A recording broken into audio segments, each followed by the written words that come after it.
With new, gentler scented Clorox disinfecting wipes, clean finally smells as good as it feels. On everything from lamps to ceiling fans.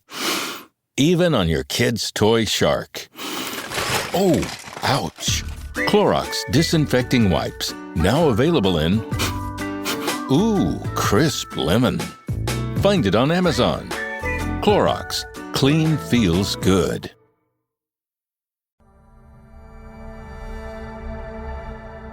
British Spy Stories Season 5 Kill or Be Killed.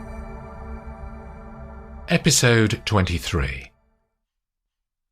Gabby stands up in her flat on the Avenue Montaigne in Paris, and Laravel, Kate and Hans turn their eyes to her. "This is your briefing," she begins. "The extended mission is to stop the hacking operation that is already underway in the basement complex beneath the Chateau Frossard. The following is what we know. Rose has recruited a team of software engineers and others to break into the seagrass array that controls the NATO operations in Europe. I'm sure I don't need to spell out the consequences if they got hold of any of that data and sold it to the highest bidder. The plan that London has devised has 3 phases," she continues. "Firstly, Coniston and Laravel, you will go undercover in the chateau. Hans is already there in Rose's bed. I will not appear again in their world. Lady Imogen Harwood has officially gone on holiday.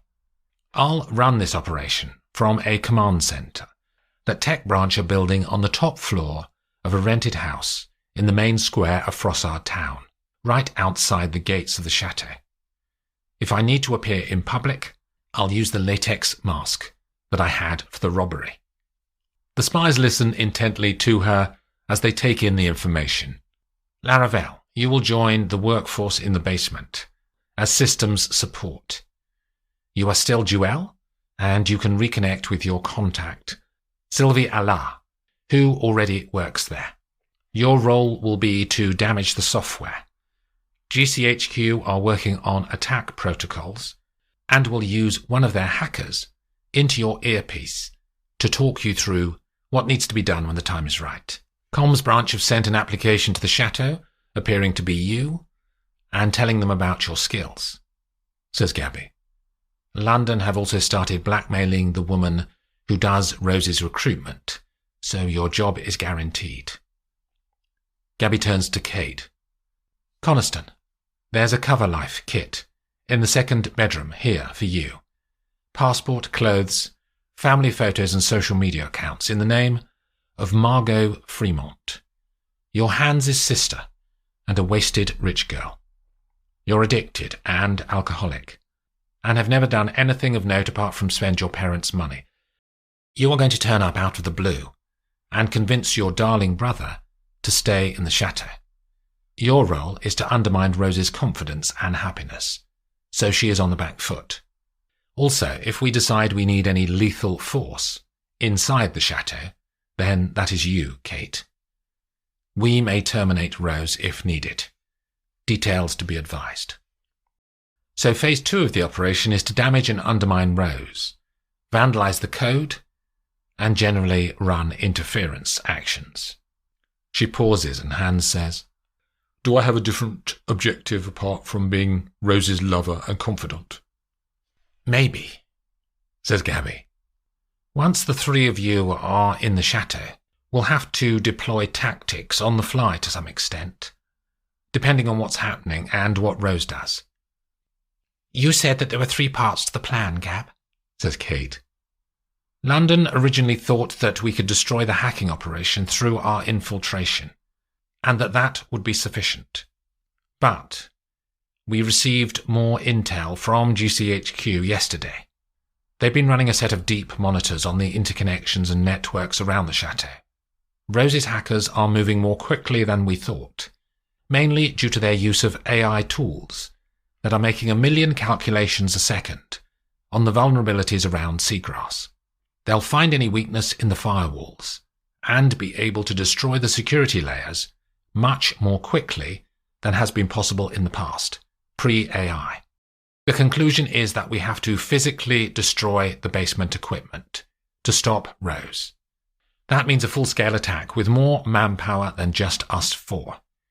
The details of that are being planned right now. I wouldn't recommend an attack from the woodland, says Laravel. It would be difficult to move a sizable force quickly enough and get into the chateau from there. The trees are dense. They'll be hampered. And it would give Rose enough time to put in place fallback arrangements. I'll tell London, says Gabby. The biggest weakness of the attack phase is the sole access point into the basements being the door inside the chateau with the eye scanner. We could knock her out again, says Hans, like we did before. I think that would take too long, like Jenny said. Significant manpower moving through a confined route will be exposed to attack, says Kate. I'm sure there'd be armed defenders inside the chateau. Research branch are exploring other possible approaches. So there's an element of fluidity about all of this. We'll have to keep our guard and be ready to deploy new plans instantly. The others look serious. When do we go? Says Hans. Today. Now. Take Laravel in your Maserati, Hans. Kate, transport branch have brought your Mercedes from Switzerland, and it's waiting for you downstairs in the parking. I'll drive the Aston. She pauses. Any more questions? The others shake their heads. Then the group all stand and move out. The Lardolph Private Hospital is a grand white villa in the hills above Cannes on the French Riviera. The views from the patients' rooms show broad horizons and blue water for as far as the eye can see. Dr. Ina Claassen has been working here for 2 years. She has auburn hair tied back in a ponytail and emotional brown eyes behind tortoiseshell-framed designer glasses. This isn't where she wanted her career to go, but after a man in her care died from a miscalculation for his medication in her native Norway, Dr. Claassen couldn't get another job anywhere in her home country. She'd been online and seen an advertisement for the Lardolph Hospital. After she applied, they interviewed her the following week. She'd been honest about the death in her care, as she didn't want to lie. She got the job, and the salary offer was twice what she was earning in Norway. On her first morning, the founder, Martin Lardolph, had met her. It was only then that she discovered something about the hospital that they hadn't told her. It only provides medical services for criminals. The top corridor is sunny as she walks into the side wing of the building. Dr. Claassen stops outside room 3 and turns the handle. How are you feeling, monsieur? Antoine Lambert looks at her. I still have a headache, doctor. The man lying on the bed has one side of his head shaved and 4 large scars in a rectangle across his bare scalp. To be expected, unfortunately, as your body adjusts. She takes his blood pressure and checks his pupil reaction.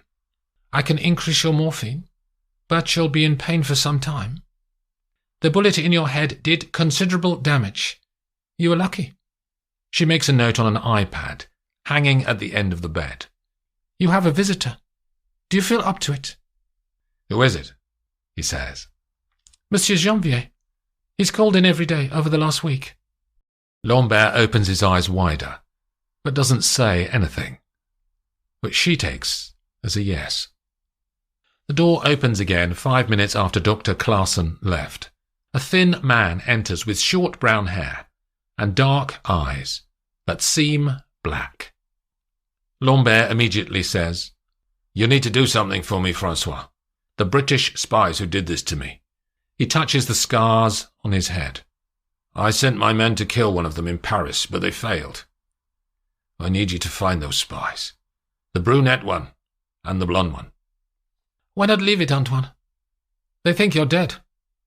You could operate below the radar. A dead man can't be arrested. This could be a godsend.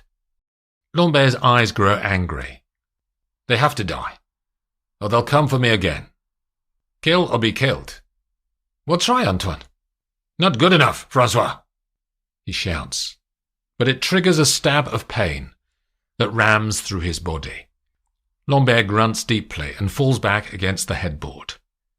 Janvier waits, while the pain dissipates away in his boss's flesh. Have you been tracking them? Says Lambert. We bought the stolen data file for the blonde one, Kate Grosvenor, but lost it. What do you mean you lost it? We were attacked, says Janvier. How many men? She was on her own. On her own? His eyes look incredulous, and his voice drops to nearly a whisper. I need to know where they are, and I will go and personally kill them. The doctor said, I don't care what the doctor said. Find them and tell me. Then I will discharge myself from here. The town square in Frossard is nearly empty. The shopkeepers have shut their doors for the night and taken their wares off the pavements to store them inside, ready to be brought out again tomorrow. Of the 4 meals that Loxby has had in this town since arriving, 3 of them have been in this cafe. She's disappointed that she's found so little out about the chateau or Rose since she arrived. At least she's near where her father lost his life, and surely she's more likely to find out what exactly happened just by being here. A tall man with a large black moustache and no hair pushes open the door, and a bell rings on the frame to announce his arrival. She watches him, and the man's eyes scan around the cafe before they end on her. He walks over. Can I sit down, Emma? She doesn't speak as he lowers himself into the chair on the other side of the table. I'm Emile. I'm a policeman. A waitress approaches them, and he orders the same red wine that Loxby has in front of her. A very good friend of mine, Robert Marsh, got in touch. He was worried about you when you disappeared from London. Have you got ID? She speaks for the first time, and Inspector Dames fishes out his credentials and puts them down on the table.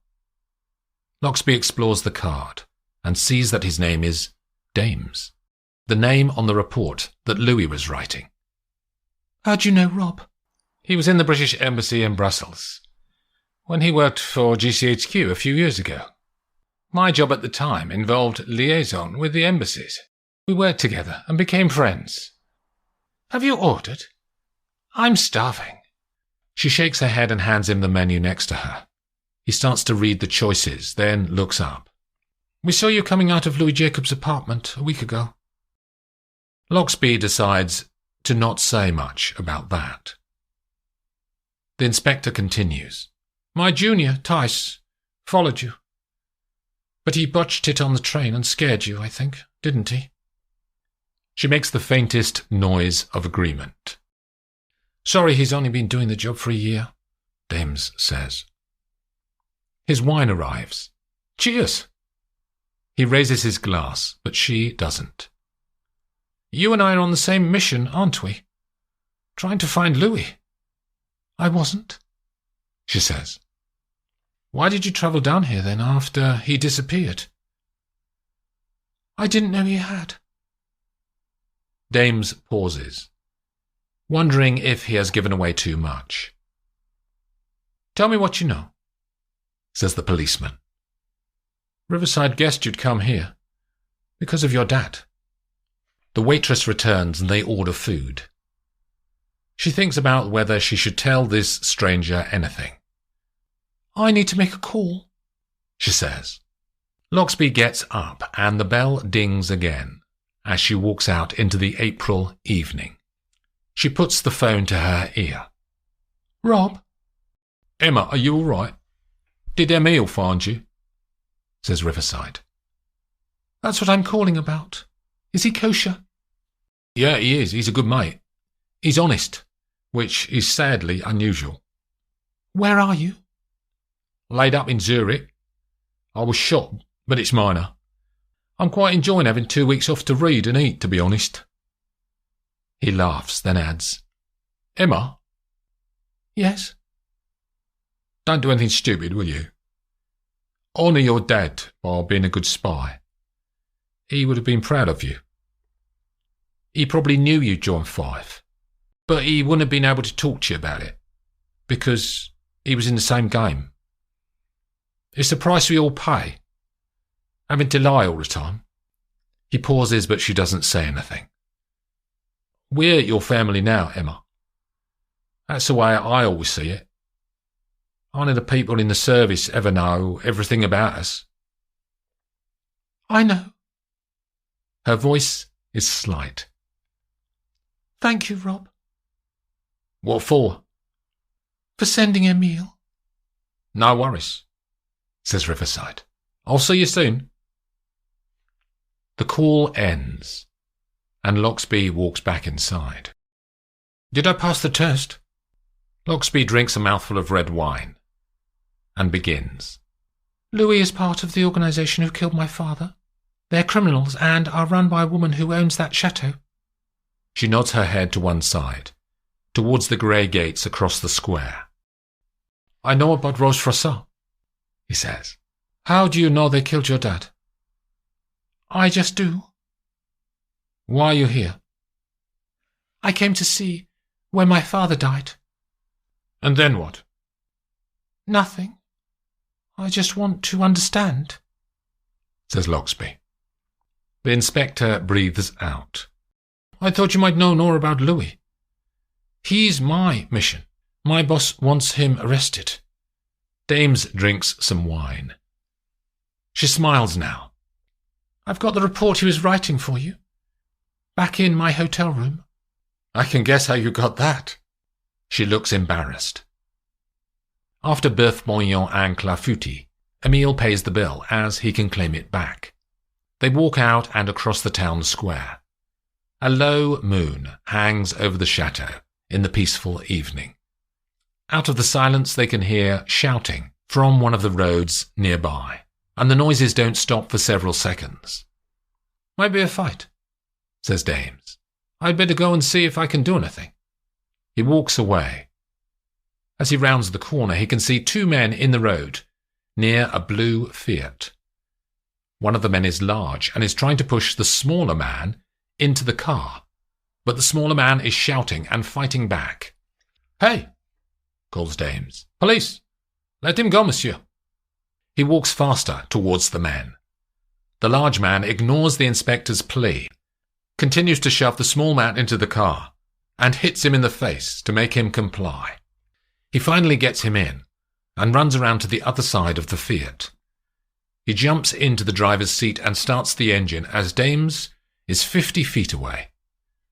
As Loxby appears around the corner, the inspector is in the middle of the road. The Fiat careers towards him, and he only just steps aside in time before it steams away into the darkness of the town. That was Louis, says Dames to Loxby as she arrives beside him. He was in that car. I'm sure of it.